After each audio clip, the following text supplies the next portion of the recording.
Je m'appelle Safia et j'ai 32 ans. Jamais je n'aurais pensé que ma propre mère pourrait me briser le cœur avec un simple appel téléphonique.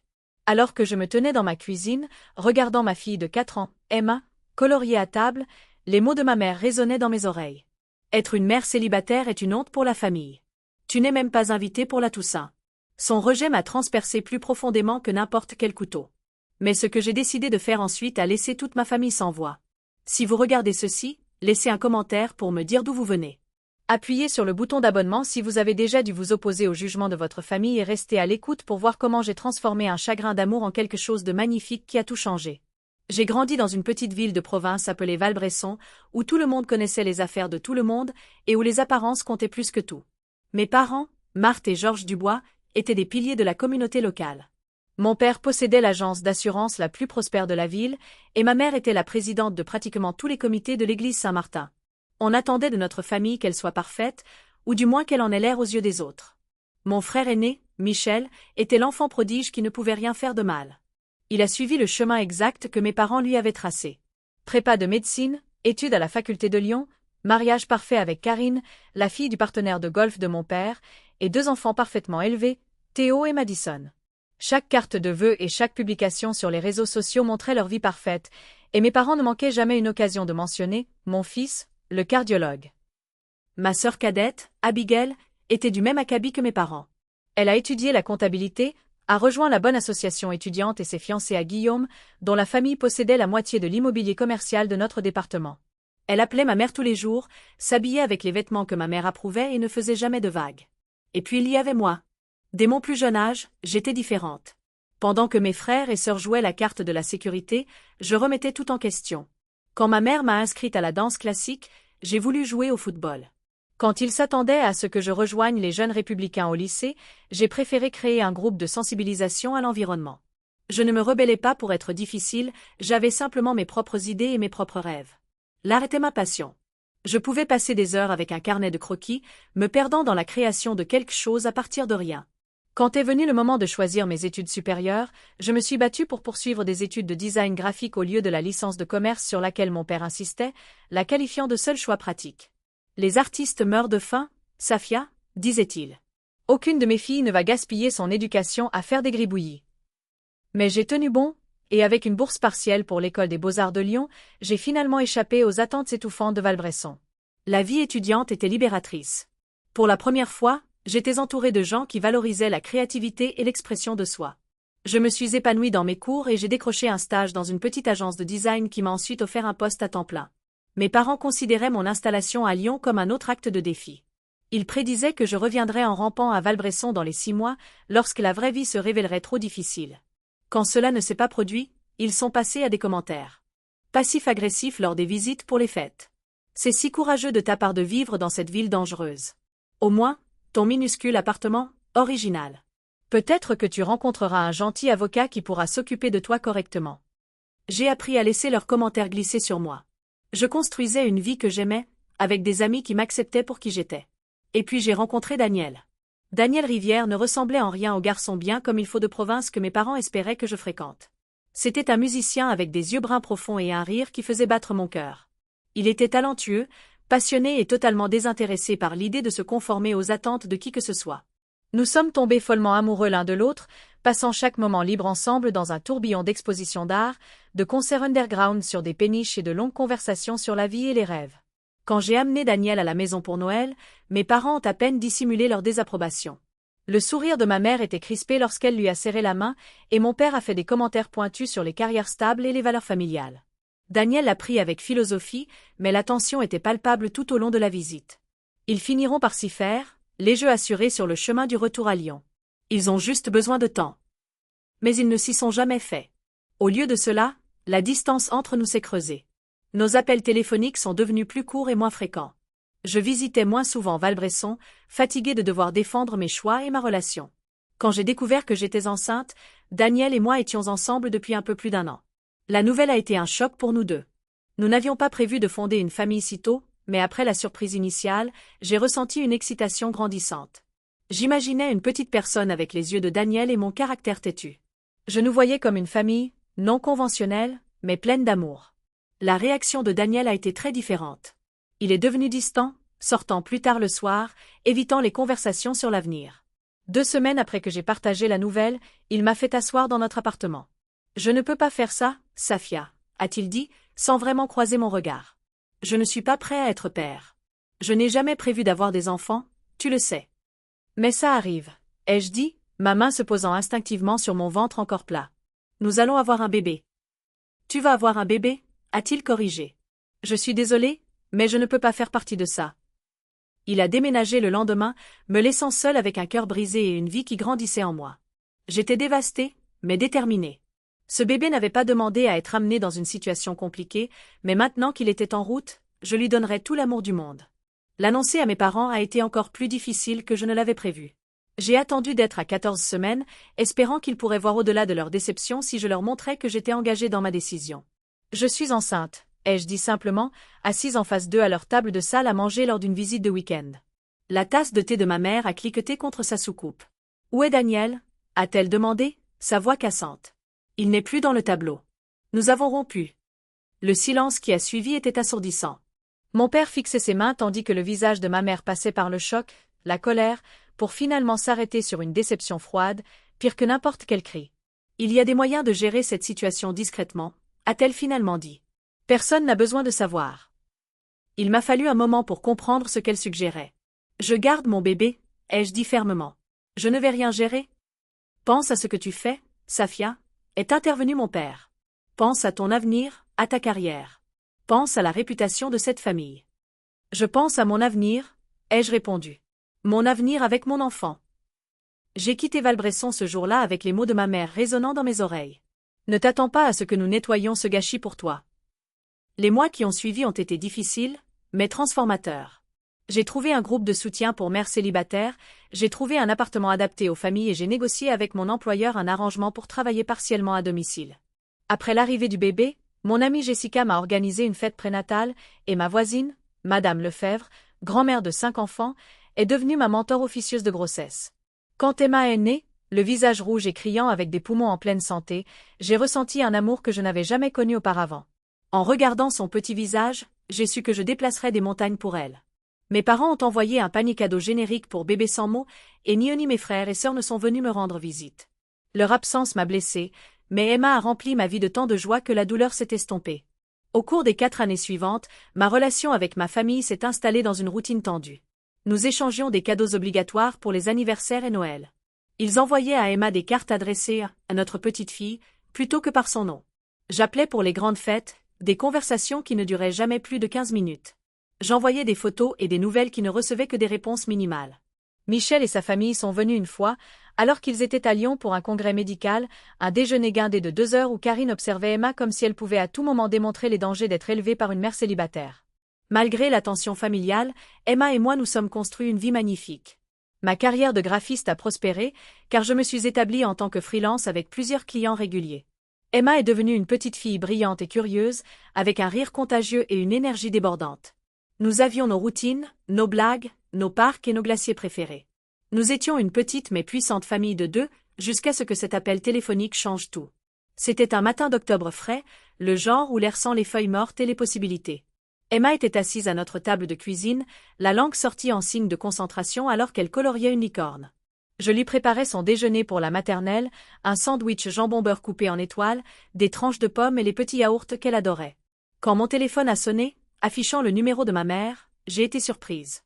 Nos appels avaient généralement lieu le dimanche, et nous étions un mardi. « Allô » ai-je répondu, coinçant le téléphone entre mon oreille et mon épaule tout en fermant le sac à lunch d'Emma. « Safia, je t'appelle au sujet de la Toussaint » a dit ma mère sans préambule.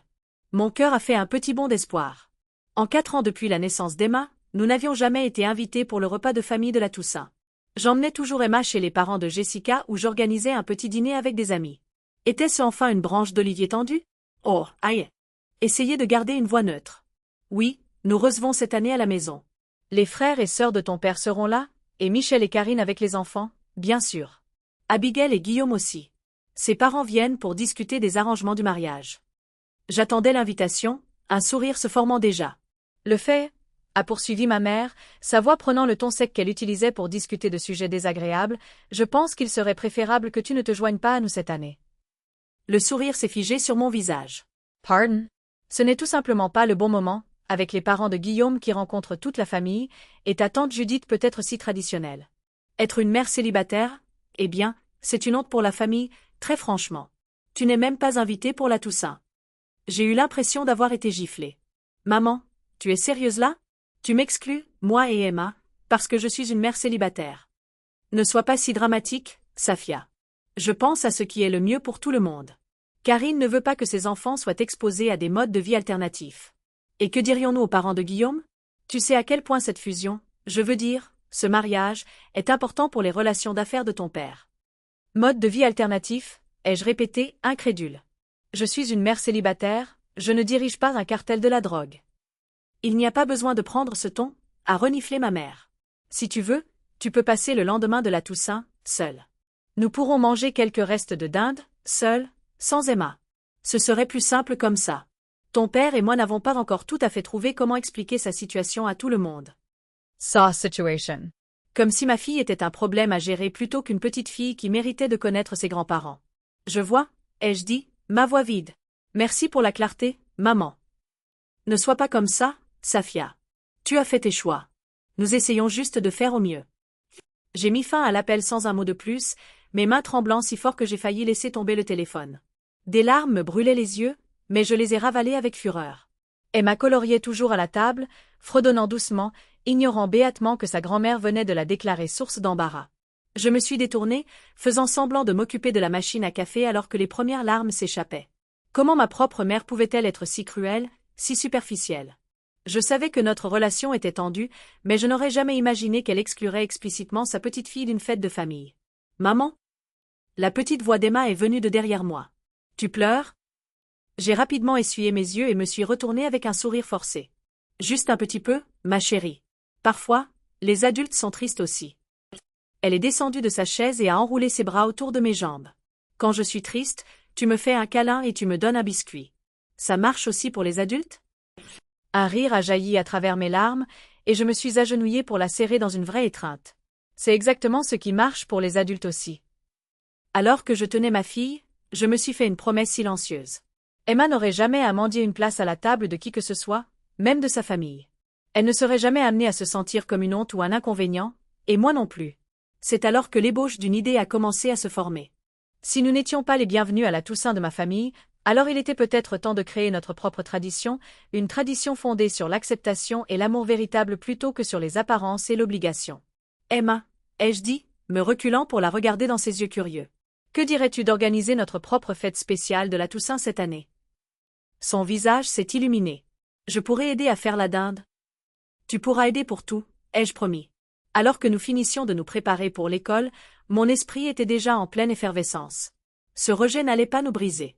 Au contraire, il deviendrait le catalyseur de quelque chose de nouveau et de magnifique, quelque chose qui laisserait tout le monde sans voix. Après avoir déposé Emma à la maternelle, j'ai conduit jusqu'à mon bureau en pilote automatique. Les mots de ma mère tournaient en boucle dans mon esprit comme un disque cruel, une honte pour la famille. La phrase me blessait un peu plus à chaque fois que j'y pensais. J'avais passé des années à essayer de me convaincre que la désapprobation de mes parents n'avait pas d'importance, mais entendre ces mots prononcés si clairement avait arraché la carapace protectrice que j'avais développée sur cette blessure particulière. J'ai appelé ma meilleure amie Jessica pendant ma pause déjeuner, parvenant à peine à expliquer ce qui s'était passé avant de fondre à nouveau en larmes. Ta mère a dit quoi? L'indignation de Jessica fut immédiate et réconfortante. Safia, c'est plus qu'horrible. C'est de la violence psychologique pure et simple. Je sais que c'est grave, ai-je admis, mais une partie de moi veut encore croire qu'ils changeront d'avis un jour. Qu'ils verront à quel point Emma est incroyable et regretteront toutes les années qu'ils ont perdues. Écoute-moi, a dit fermement Jessica. Tes parents ont eu 4 ans pour changer d'avis. 4 ans d'anniversaire, de Noël, de premiers mots, de premiers pas. Ils ont choisi leur ridicule statut social plutôt qu'une relation avec leur petite fille à chaque fois. Je savais qu'elle avait raison, mais ça faisait quand même mal. Écoute, toi et Emma pouvez venir chez mes parents pour la Toussaint comme d'habitude. Ils l'adorent, tu le sais. Merci, Jess, ai-je dit. Mais je pense que j'ai besoin de faire quelque chose de différent cette année. Dès que les mots ont quitté ma bouche, j'ai su qu'ils étaient vrais. J'en avais assez d'attendre l'approbation de ma famille. Assez d'espérer des miettes d'affection.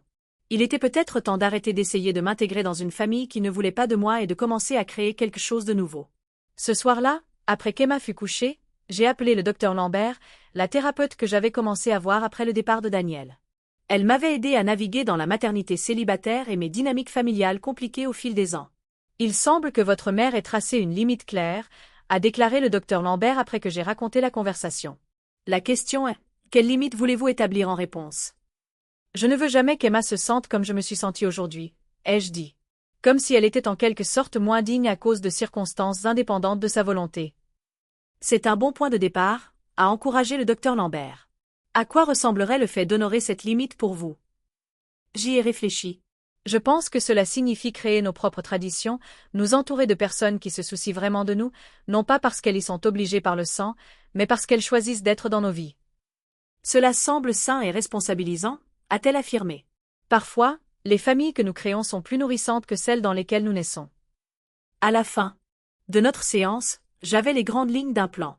J'allais organiser ma propre fête de la Toussaint, un rassemblement de gratitude pour les personnes qui nous avaient soutenus, Emma et moi, contre vent et marée. Au lieu de mendier une place à la table de mes parents, je créerais une célébration où tout le monde serait le bienvenu, exactement tel qu'il était. Le lendemain matin, j'ai commencé une liste d'invités potentiels, Jessica bien sûr, Madame Lefebvre, ma voisine âgée qui gardait Emma en cas d'urgence, mon collègue Tariq et son partenaire qui avaient déménagé du Pakistan et n'avaient pas de famille à proximité, ma cliente Sarah qui avait récemment divorcé et redoutait les fêtes, le jeune couple qui venait d'emménager dans notre immeuble et avait mentionné qu'ils ne pouvaient pas se permettre de prendre l'avion pour rentrer chez eux cette année.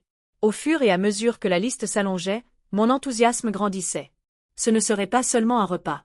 Ce serait une déclaration d'indépendance vis-à-vis des dynamiques familiales toxiques qui m'avaient hanté pendant trop longtemps. Ce serait le début de nouvelles traditions pour Emma et moi. J'ai créé des invitations simples mais belles sur mon ordinateur, utilisant mes compétences en design graphique pour les rendre spéciales. Rejoignez-nous pour un rassemblement de gratitude, disait-elle. Tous sont les bienvenus à notre table. J'ai inclus une note expliquant que ce serait un événement de type auberge espagnole, où je fournirais la dinde et chacun apporterait un plat qui signifiait quelque chose pour lui, peut-être une recette de famille ou un plat culturel favori. Emma était ravie de l'idée, surtout quand je lui ai dit qu'elle pourrait aider avec les décorations et la planification. Ce week-end-là, nous sommes allés acheter des fournitures de bricolage et des décorations d'automne. Alors qu'elle sélectionnait soigneusement des papiers aux couleurs automnales et des autocollants en forme de feuilles, son enthousiasme était contagieux. « On peut faire des dindes avec nos mains ?» a-t-elle demandé, faisant référence au classique bricolage d'enfance consistant à tracer sa main pour créer une forme de dinde. « Absolument, ai-je convenu. En fait, faisons une pour chaque personne qui vient à notre fête, pour que tout le monde ait un marque-place spécial. » Nous examinions un étalage de citrouilles artificielles quand mon téléphone a sonné. Le nom de Michel est apparu sur l'écran, me surprenant. Mon frère appelait rarement. « Allô » ai-je répondu prudemment. « Safia. » La voix de Michel était tendue. Maman m'a parlé de la situation de la Toussaint. Oh, j'ai gardé un ton neutre, me demandant de quel côté il était. Écoute, je pense qu'elle est ridicule, a-t-il dit, me surprenant. Je lui ai dit que ce n'était pas juste de vous exclure, toi et Emma. Le soulagement et la gratitude m'ont envahi. Merci de dire ça, Michel. Il a soupiré lourdement. Ne me remercie pas trop. Je n'ai pas assez insisté. Karine pense que, eh bien, elle s'inquiète que les enfants posent des questions sur le père d'Emma. Et d'un coup, mon espoir momentané s'est dégonflé.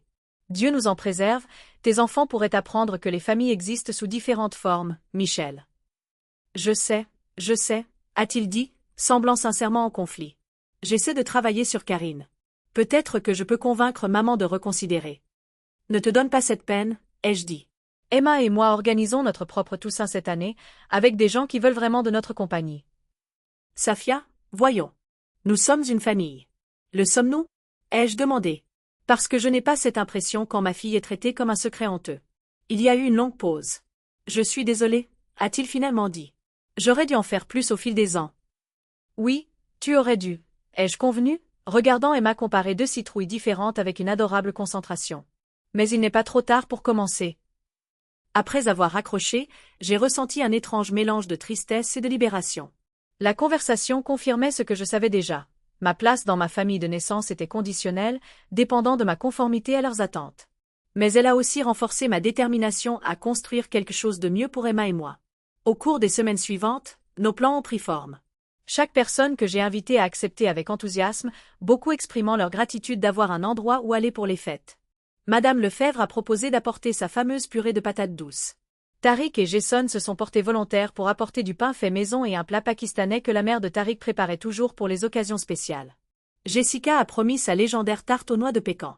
Les nouveaux voisins, Amélie et David, étaient ravis de contribuer avec un plat de légumes et du vin. Notre petit appartement serait bondé avec 12 personnes, mais je m'en fichais. Il serait chaleureux et accueillant, une véritable célébration de la gratitude et de l'acceptation. À l'approche de la Toussaint, je ressentais un sentiment de paix croissant à l'égard de ma décision. J'étais toujours blessée par le rejet de ma mère, mais je n'en étais plus dévastée. J'étais trop occupée à créer quelque chose de nouveau pour m'attarder sur ce qui m'avait été refusé. La veille de la Toussaint, Emma et moi avons passé l'après-midi à faire des tartes, un processus un peu salissant mais joyeux qui nous a laissé toutes les deux avec de la farine sur le visage et des rires dans le cœur. La dinde décongelait dans le réfrigérateur, l'appartement était propre et décoré de nos bricolages, et un sentiment d'anticipation remplissait notre maison. C'est alors que la sonnette a retenti. Je n'attendais personne. Nos invités n'étaient pas attendus avant le lendemain, et je n'avais pas commandé de livraison. Emma faisait la sieste après notre session de pâtisserie, fatiguée par toute cette excitation. Je me suis essuyé les mains sur un torchon et je suis allé ouvrir la porte, pensant qu'il s'agissait peut-être d'un voisin ou d'un colis. Au lieu de cela, j'ai trouvé mes parents dans le couloir.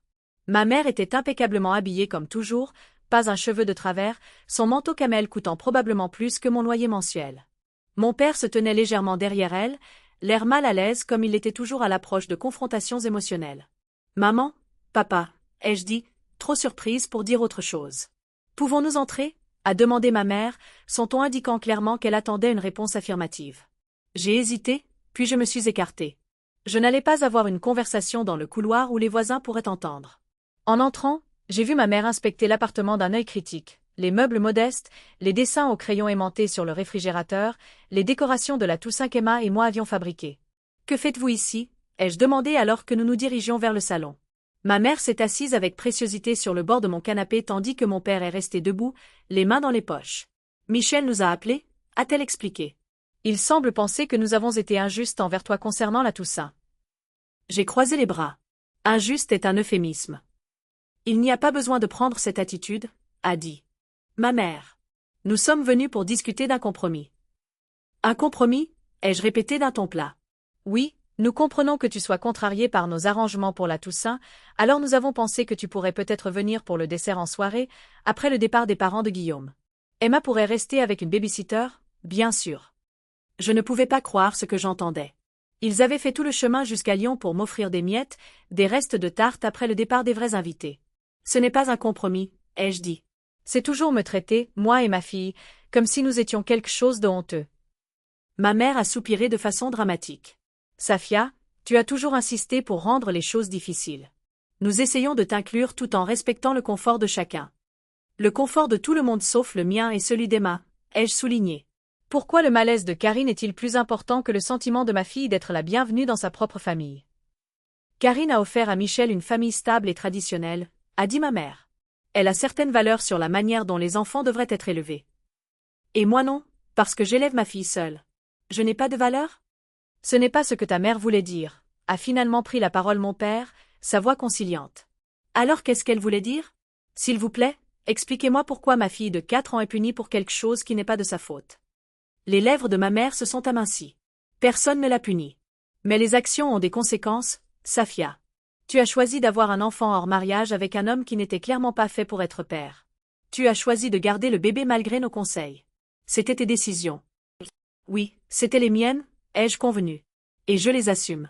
Emma est la meilleure chose qui me soit jamais arrivée, et je ne laisserai jamais personne lui faire sentir qu'elle est moins que parfaite, exactement comme elle est. J'ai fait un geste vers l'appartement, vers les dindes en papier qui séchaient sur le comptoir, les feuilles en papier de construction que nous avions suspendues au plafond, le centre de table qu'Emma avait soigneusement arrangé. Nous organisons notre propre Toussaint ici, avec des gens qui nous acceptent sans condition. Ma mère avait l'air sincèrement choquée. Tu ne peux pas être sérieuse. Quelle sorte de Toussaint pourrais-tu bien organiser dans ce minuscule appartement? Une fête remplie d'amour et de gratitude sincère, ai-je dit simplement. Une fête où personne ne se demande s'il est assez digne pour s'asseoir à la table. C'est ridicule, a soufflé ma mère. Tu es enfantine et égoïste. As-tu seulement pensé à la façon dont ton comportement affecte Emma? Quel genre d'exemple donnes-tu en la coupant de sa famille?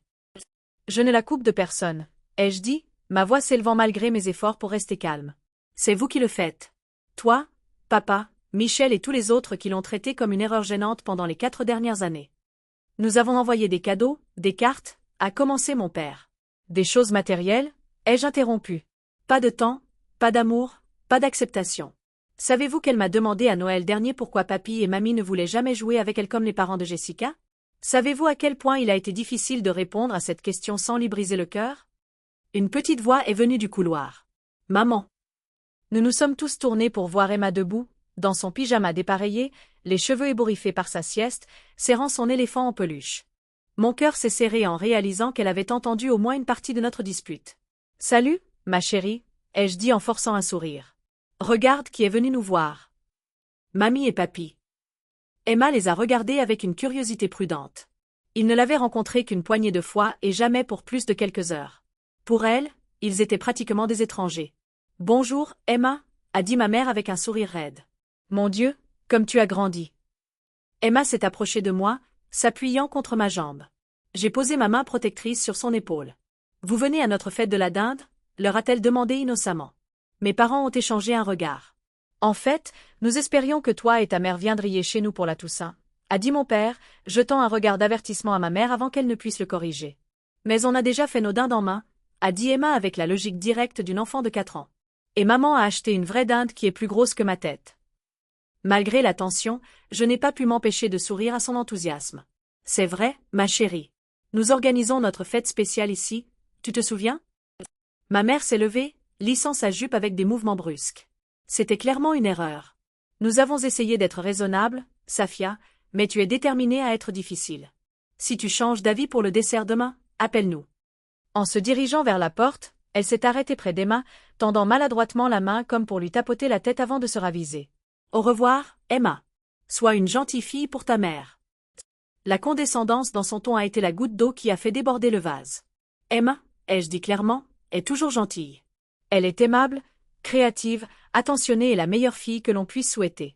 Et quiconque ne peut pas le voir ne mérite pas d'être dans sa vie. Le visage de ma mère s'est durci et mon père avait l'air peiné, mais aucun des deux n'a répondu. Un instant plus tard, ils étaient partis, la porte se refermant derrière eux avec un clic décisif. Emma m'a regardé avec de grands yeux. Tu es fâchée, maman. Je me suis agenouillée à son niveau. Pas contre toi. Jamais contre toi. Parfois, les adultes ne sont pas d'accord sur les choses, et ce n'est pas grave. Mamie n'a pas aimé nos dindes? A-t-elle demandé en montrant notre projet de bricolage. Mamie a juste une idée différente de la Toussaint, ai-je expliqué, choisissant mes mots avec soin. Mais notre fête de la dinde va être incroyable, avec tous nos amis et plein de bonnes choses à manger. Emma a hoché la tête, apparemment satisfaite de cette explication. Alors qu'elle allait inspecter nos tartes qui refroidissaient, bavardant sur celle qu'elle pensait être la meilleure, j'ai ressenti un mélange complexe d'émotions. La tristesse que mes parents ne puissent pas voir au-delà de leurs attentes rigides, la colère face à leur rejet continu, mais aussi, étonnamment, le soulagement. J'avais enfin tenu bon sans vaciller, sans accepter les miettes qu'ils m'offraient en prétendant qu'elles étaient suffisantes. Cette nuit-là, après qu'Emma se soit endormie, j'ai reçu un texto d'Abigail, ma sœur. J'ai entendu ce qui s'est passé avec maman et papa aujourd'hui. Je suis désolée. Je ne suis pas d'accord avec eux. Appelle-moi. C'était la chose la plus solidaire que ma sœur m'ait jamais dite concernant ma situation. Peut-être, juste peut-être, que les ondes de ma prise de position se propageaient de manière inattendue. Le matin de la Toussaint s'est levé, clair et lumineux. Emma m'a réveillé tôt, sautant sur mon lit avec excitation. C'est le jour de la dinde. C'est le jour de la dinde. Chantait-elle, ses cheveux en un enchevêtrement sauvage autour de son visage rayonnant. Son enthousiasme était contagieux. Nous avons fait des crêpes en forme de dinde pour le petit déjeuner, puis nous avons commencé nos préparatifs pour le rassemblement. Emma était mon assistante dévouée, prenant ses responsabilités très au sérieux. Elle a disposé les dindes en papier à chaque place, prenant soin de mettre celles qu'elle avait faites pour Jessica et Madame Lefebvre aux endroits qu'elle avait désignés pour ses personnes préférées. Il nous faut de la musique, maman, a-t-elle déclaré. J'ai donc mis une playlist de chansons entraînantes, et nous avons dansé dans la cuisine tout en travaillant.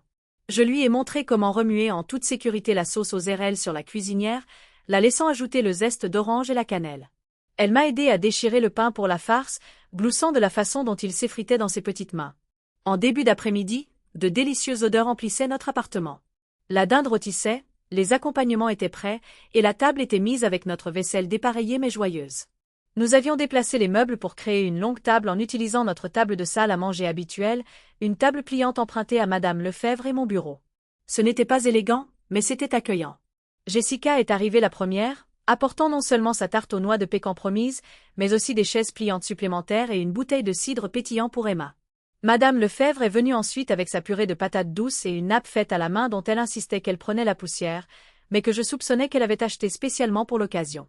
Bientôt, notre appartement s'est rempli d'invités, chacun arrivant avec de la nourriture et des sourires. Tariq et Jason ont apporté leur contribution, plus un magnifique bouquet de fleurs d'automne. Sarah est arrivée avec des petits pains faits maison et des larmes aux yeux en me remerciant de l'avoir incluse. Amélie et David d'en bas sont venus avec des légumes rôtis et une appréciation ébahie pour l'atmosphère chaleureuse. 2 de mes clients freelance réguliers qui étaient devenus des amis se sont joints à nous, ainsi qu'un collègue qui avait récemment déménagé à Lyon et n'avait nulle part où aller pour la fête. Notre petit appartement bourdonnait de conversations, de rires et du tintement des verres. Emma voletait d'invité en invité comme une parfaite petite hôtesse, montrant à chacun sa place et expliquant quelle dinde en papier elle avait faite spécialement pour eux. Alors que nous nous rassemblions autour de notre table improvisée, une vague d'émotion m'a submergée. Cela ne ressemblait en rien aux toussaint formelles et parfaites de mon enfance, où les serviettes en tissu étaient pliées juste comme il fallait et où la conversation du dîner était soigneusement réglementée. C'était désordonné et imparfait, et absolument magnifique. Avant de manger, ai-je dit en levant mon verre, j'aimerais commencer une nouvelle tradition. J'adorerais que chacun de nous partage une chose pour laquelle il est reconnaissant cette année.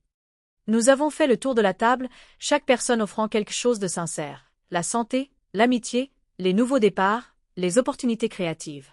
Quand ce fut le tour d'Emma, elle s'est tenue sur sa chaise, ma main prête à la rattraper si nécessaire, et a déclaré « Je suis reconnaissante pour ma maman qui fait les meilleures crêpes et les meilleurs câlins et qui se fiche que mes chaussettes soient dépareillées. » Tout le monde a ri et j'ai ravalé mes larmes en la serrant dans mes bras. Quand ce fut mon tour, j'ai regardé les visages de ces personnes qui avaient choisi de passer leur fête avec nous, qui nous acceptaient exactement comme nous étions. Je suis reconnaissante pour vous tous, ai-je dit simplement, pour m'avoir montré que la famille n'est pas seulement une question de sang. C'est une question d'amour, d'acceptation et d'être là les uns pour les autres, dans les bons comme dans les mauvais moments. Juste au moment où nous allions servir le repas, la sonnette a retenti. M'excusant, je suis allée ouvrir, pensant qu'il s'agissait du dernier de nos invités qui avait mentionné qu'il pourrait être en retard. Au lieu de cela, j'ai trouvé Michel, sa femme Karine et leurs 2 enfants. Derrière eux, l'air nerveuse mais déterminée, se tenait ma sœur Abigail. Surprise, a dit faiblement Michel. De la place pour quelques autres.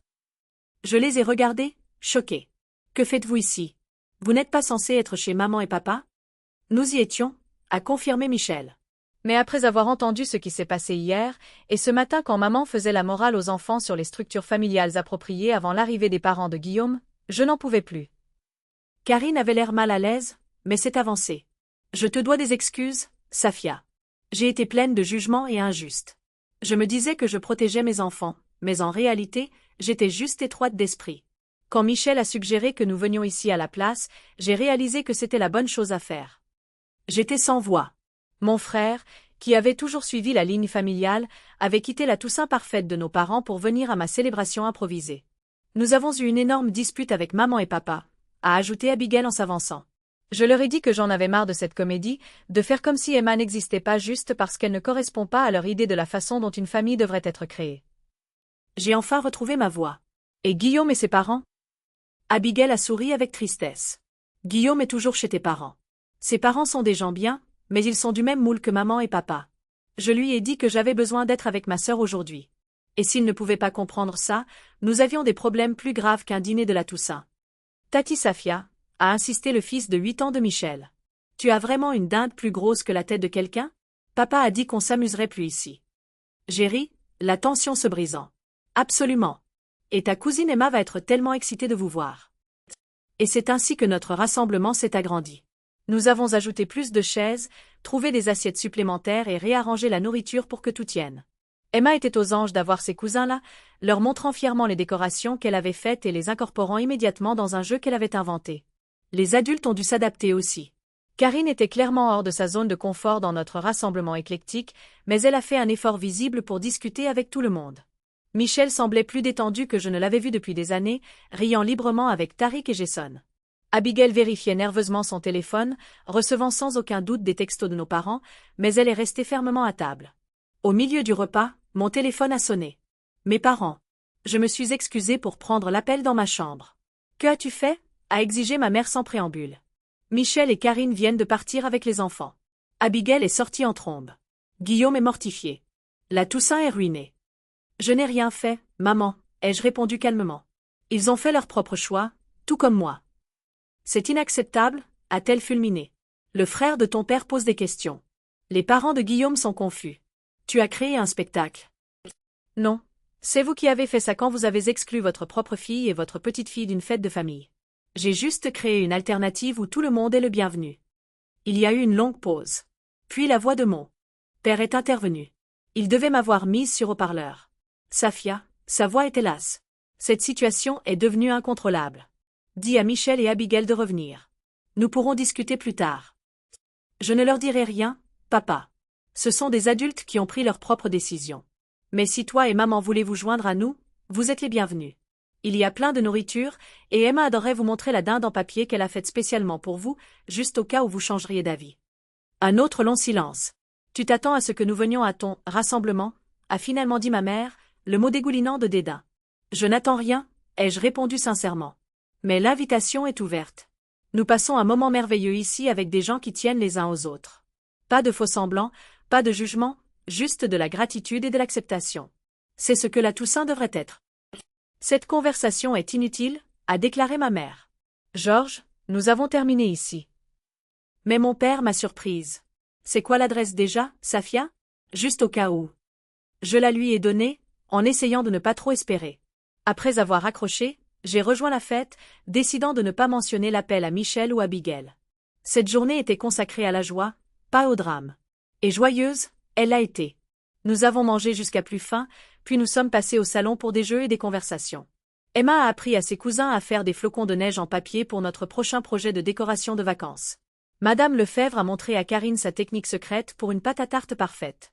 Michel et Tariq ont découvert qu'ils avaient tous les deux joué au baseball à l'université et se sont lancés dans des récits animés de leur jour de gloire. Environ 1 heure après l'appel téléphonique, on a de nouveau frappé à la porte. Je l'ai ouverte pour trouver mon père seul dans le couloir, l'air nettement mal à l'aise. Ta mère n'a pas pu.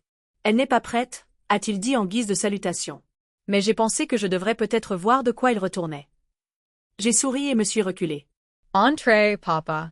On allait justement prendre une deuxième tournée de dessert. Il est entré avec hésitation, ses yeux s'écarquillant en découvrant la scène. Le groupe diversifié de personnes riant et parlant, Emma jouant avec ses cousins, les restes de notre festin encore sur la table. Pap. Emma l'a repéré et est venue en courant, s'arrêtant juste avant de le serrer dans ses bras, ne sachant pas si ce serait bienvenu. Tu es venu pour la tarte? J'ai aidé à faire celle aux pommes. Mon père a baissé les yeux vers elle. L'a vraiment regardée, peut-être pour la première fois. Elle avait mes yeux et le sourire de Daniel, sa propre personnalité unique qui transparaissait. J'adorerais goûter ta tarte aux pommes, a-t-il dit, sa voix rauque d'émotion. Alors qu'Emma le conduisait par la main à la table des desserts, bavardant sur la façon dont elle avait mis la cannelle toute seule, j'ai vu quelque chose changer dans l'expression de mon père. Ce n'était pas une transformation spectaculaire, mais c'était un début, une fissure dans le mur de désapprobation qui m'avait entouré pendant si longtemps. Ma mère n'est pas venue ce jour-là, mais mon père est resté près de 2 heures, maladroitement au début, puis avec une aisance croissante, alors qu'il était accueilli dans notre célébration sans question ni jugement. Avant de partir, il s'est agenouillé au niveau d'Emma, ce qui n'était pas une mince affaire pour un homme de 60 ans avec un genou en mauvais état, et l'a remercié de l'avoir invité à sa fête de la dinde. Tu viendras à la prochaine? A-t-elle demandé innocemment. Il a levé les yeux vers moi, puis de nouveau vers elle. J'aimerais beaucoup, a-t-il dit, et je savais qu'il le pensait. 1 an plus tard, je me tenais dans une cuisine 2 fois plus grande que celle de mon ancien appartement, mettant la touche finale à un festin de la Toussaint. Tant de choses avaient changé depuis cette fête charnière. Mon rassemblement de gratitude était devenu le sujet de conversation de nos cercles élargis, les gens demandant déjà des mois à l'avance si j'allais le refaire. La liste des invités avait tellement grandi que mon appartement ne pouvait tout simplement plus accueillir tout le monde, ce qui a entraîné l'un des plus grands changements de l'année, un déménagement dans une petite maison avec un jardin pour Emma et une salle à manger qui pouvait enfin contenir une vraie table. Ce déménagement avait été possible grâce à une promotion au travail et à une petite entreprise que j'avais lancée, la conception de cartes de vœux et de newsletters familiales personnalisées, ironiquement inspirées par les invitations que j'avais créées pour le rassemblement de l'année précédente. Emma était maintenant en grande section de maternelle, s'épanouissant à l'école et se faisant des amis facilement. Elle avait le charme naturel de son père combiné à une confiance qui, je l'espérais, venait en partie du fait d'avoir vu sa mère défendre ce qui était juste. Michel et Karine avaient subi leur propre transformation. Après la Toussaint, ils avaient commencé une thérapie familiale pour aborder les schémas malsains dans lesquels ils étaient tombés. Karine avait admis que son jugement sur mes choix provenait en grande partie de ses propres insécurités en tant que mère. Maintenant, Emma avait des rendez-vous de jeu réguliers avec ses cousins, et Karine et moi construisions lentement une véritable amitié. Abigail et Guillaume avaient reporté leur mariage, prenant le temps de s'assurer qu'ils se mariaient pour les bonnes raisons plutôt que pour les attentes familiales. Abigail avait commencé à m'appeler régulièrement pour des conseils, un renversement de situation qui me faisait encore rire parfois. Elle apprenait à trouver sa propre voie, inspirée en partie par ce qu'elle avait vu à notre table de la Toussaint. Mon père était devenu une présence étonnamment constante dans nos vies. Il venait nous rendre visite toutes les quelques semaines, apprenant progressivement à être un grand-père pour Emma. Il lui apportait des livres et s'intéressait sincèrement à ses dessins. Il ne s'est jamais excusé directement pour les années de distance, mais ses actions parlaient plus fort que n'importe quel mot. Ma mère était une histoire plus compliquée. La rébellion familiale l'avait profondément ébranlée, menaçant son image de perfection soigneusement construite. Pendant des mois, elle avait campé sur ses positions, refusant de reconnaître tout tort. Mais lentement, presque imperceptiblement, les choses avaient commencé à changer. Elle a envoyé à Emma une carte d'anniversaire faite à la main. Elle appelait de temps en temps, sa conversation était guindée, mais elle essayait. Le mois dernier, elle avait demandé si elle pouvait apporter une tarte pour la Toussaint, sa première reconnaissance directe de notre nouvelle tradition. Besoin d'aide? Jessica est apparue dans l'embrasure de la porte de la cuisine, interrompant ma rêverie. Peux-tu vérifier si la table est bien mise? Ai-je demandé. Emma était chargée des marque-places, mais je ne suis pas sûre qu'elle ait fini avant de se laisser distraire par ses cousins. Jessica a hoché la tête et s'est dirigée vers la salle à manger où je pouvais entendre les bruits des enfants qui jouaient. Madame Lefebvre était déjà là, montrant à Théo la bonne disposition des serviettes pendant que Madison et Emma gloussaient à propos de quelque chose. Mon téléphone a vibré avec un texto de Michel. En route. Karine a fait un gratin de haricots verts en plus, au cas où. Maman et papa à environ 10 minutes derrière nous. Oui, mes parents venaient. Tous les deux. Il avait fallu des mois de négociations prudentes, quelques faux départs et une conversation larmoyante avec ma mère où elle avait finalement admis qu'elle s'inquiétait plus de ce que les gens pensaient que de ce qui était juste. Elle apprenait encore, retombant parfois dans ses vieux schémas, mais elle essayait. Et pour le bien d'Emma et le mien, je lui donnais sa chance. Alors que les invités commençaient à arriver, la maison s'est remplie de la même énergie merveilleuse que l'année précédente, mais avec de nouvelles additions. Guillaume était venu avec Abigail cette fois, ayant décidé que les relations authentiques étaient plus importantes que les relations d'affaires. La mère de Daniel, qui m'avait contacté après des années de silence, voulant connaître sa petite-fille, disposait nerveusement un plat de riz portoricain traditionnel qu'elle avait apporté. Ma cliente Sarah avait amené son nouveau petit ami, un enseignant au regard bienveillant, qui la regardait avec une adoration sincère. Lorsque mes parents sont arrivés, ma mère portant une tarte aux pommes parfaitement cuite, il y a eu une gêne initiale qui a rapidement cédé la place au chaos chaleureux du rassemblement. Emma a montré à ma mère le marque-place qu'elle avait fait pour elle, décoré avec des paillettes supplémentaires parce que les mamies aiment les choses qui brillent. Ce simple geste a mis les larmes aux yeux de ma mère. Avant de manger, nous avons poursuivi notre tradition de partage de gratitude.